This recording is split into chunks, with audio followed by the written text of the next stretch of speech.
Latin America's economic and financial landscape has evolved considerably over the past 2 decades, resulting in the region becoming an attractive destination for asset managers and investors.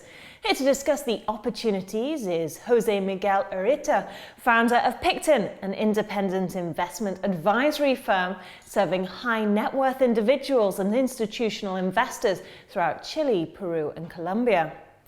Jose, could you start by talking me through the different stages of development within the 3 South American countries? All 3 countries have embraced a development model based on market economy, where the private sector plays a key role on economic growth. It is a sizable market of almost 100 million people, the 3 countries, and 840 billions of GDP. Chile started more than 30 years ago and is the most advanced. And the success of Chilean model was key to give Peru and Colombia the political support to implement some unpopular reforms that the embracement of this model requires. And when it comes to investment in this region, what's your philosophy? We are quality investors, and knowing who is key. Therefore, we only invest in Chilean companies. We don't have any competitive advantage in other countries. We get the exposure to other Latin American countries through those companies, the Chilean companies that we invest in, and through funds. We recognize that the management of these companies and local asset managers, in the case of funds, are better prepared to do a deep due diligence and understand the industry. In fixed income, we invest in high quality Latin American names, and all other foreign investments, we only invest in diversified funds with low correlation to the Chilean markets, which are mainly developed Europe, Asia, and the US. These are still developing markets. What challenges does this represent, and what should investors really be aware of? That this is a cyclical region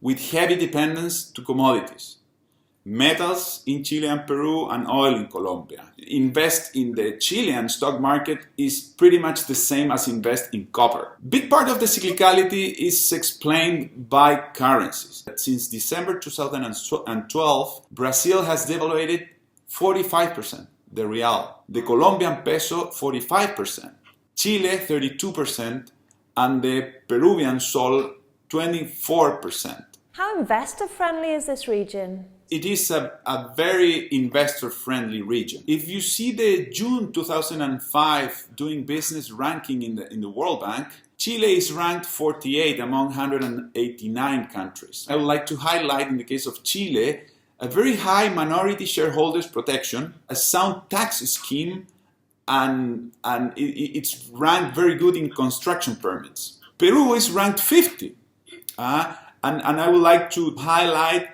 the easiness to register property in Peru and get credit. Colombia is ranked 54, is ranked in the 2nd place in access to credit among all the 189 countries, and in the 14th place in minority shareholders protection. Now talk me through your typical investment process. We're long-term investors with focus in quality more than price. We prefer a good asset and an adequate price than a cheap, low-quality asset. Bargains have proved to be very lousy investments. We devote a lot of time checking the character of the majority shareholder and quality and consistency of the management of the company and the investment management team in the case of the fund. And this approach has allowed us, for example, to obtain 35% excess return compared to the Chilean stock market in 4 years, just focusing on quality. We have a senior investment team of 8 people and a disciplined investment process. We will never do an investment if we don't have the time to do a deep due diligence, and that's key. What trends are you seeing in the wealth management market in the region? We see additional liquidity events like the recent ones, for example, the sale of Lindley in Peru and the sale of CGE, CFR and Cruz Verde in Chile.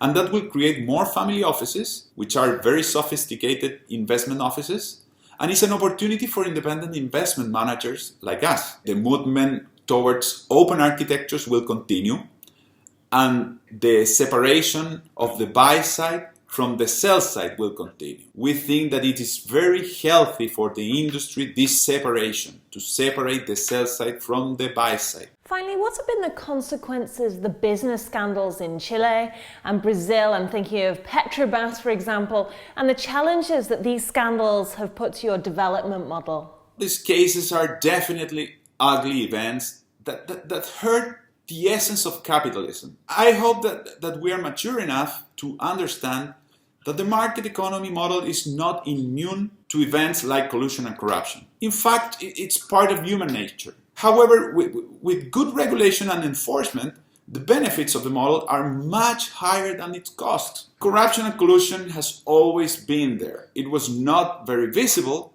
which is not good, and these high-profile cases with billionaires in jail will probably derive in lower corruption in the future, which is good.